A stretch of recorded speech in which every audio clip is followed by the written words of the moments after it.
Hello everyone, in today's video I'm going to teach you how to make cheesy garlic bread. This is one of my personal favourite things to make, as it works for a great starter or share with the family. So without further ado, let's get into what you'll need for this recipe.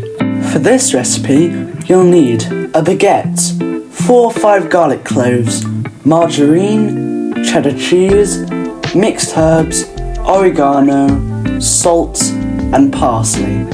The equipment you'll need for this recipe is a chopping board, a garlic crusher or a big knife, a bread knife, a pan, a wooden spoon, a tray to put in the oven, and a large plate.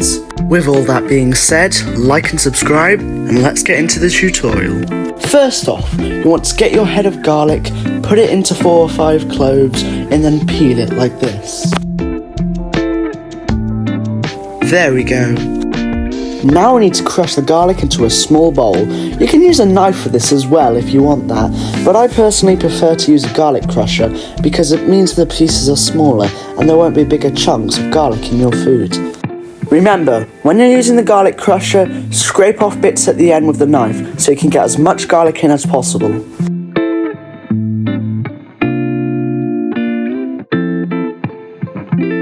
Now for the parsley, you're going to need to use a larger knife. You want to use about a handful of it. You can put in more or less if you want, because it's not really that important how much you put in. Now you need to chop it into small pieces like this. Once you're done chopping the parsley up, put it into the small bowl with the garlic.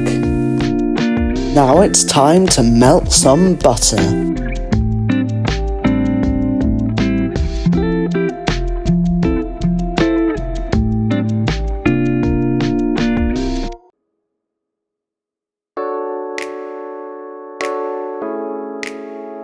So you're going to want to put a generous amount of butter in.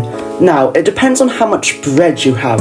The more bread you have, or the more garlic bread you want to make, the more butter you should put in, as it makes up the main mixture for you to spread onto the bread. Once you've gotten all the butter in, it's time to turn on the gas.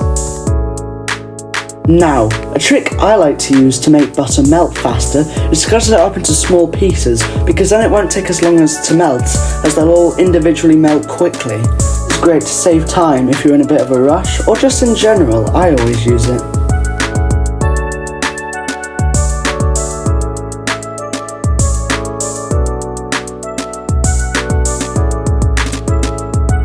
As soon as the margarine's melted, put the bowl with parsley and garlic in and cook it for a bit.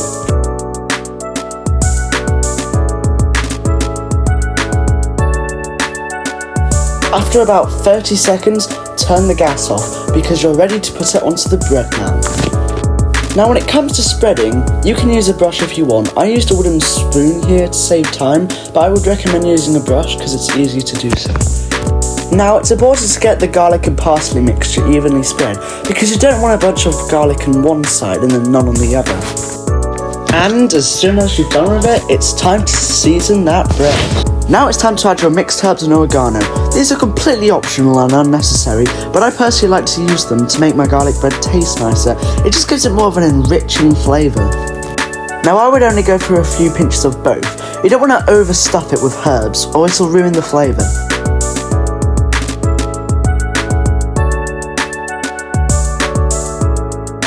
Put a generous amount of cheddar cheese in. It's quite an important part of this recipe, as it makes up a lot of the flavour and what makes it taste so nice. Put it in the oven for 5 minutes at 240 degrees Celsius or 464 degrees Fahrenheit. There we go. Now we need to chop it up. There we go. So as if there's anything else after this is unnecessary, it's just to show. This is important. You need to add some salt to it.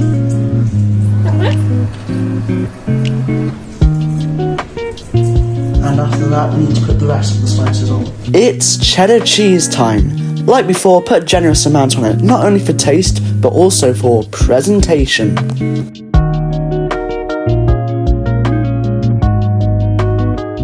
Finally, put a bit of parsley on top.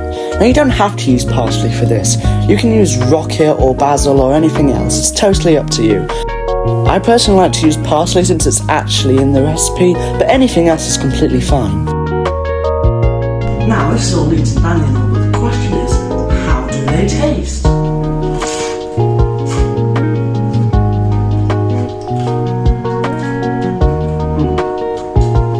That's delicious.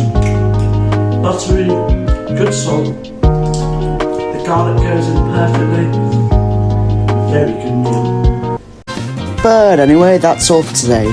Thank you so much for watching this video because I really enjoyed making it. In the next recipe, I'm going to be teaching you how to make a chalk ice milkshake. It's really fun and interesting. Remember to like and subscribe, and I'll see you in the next one.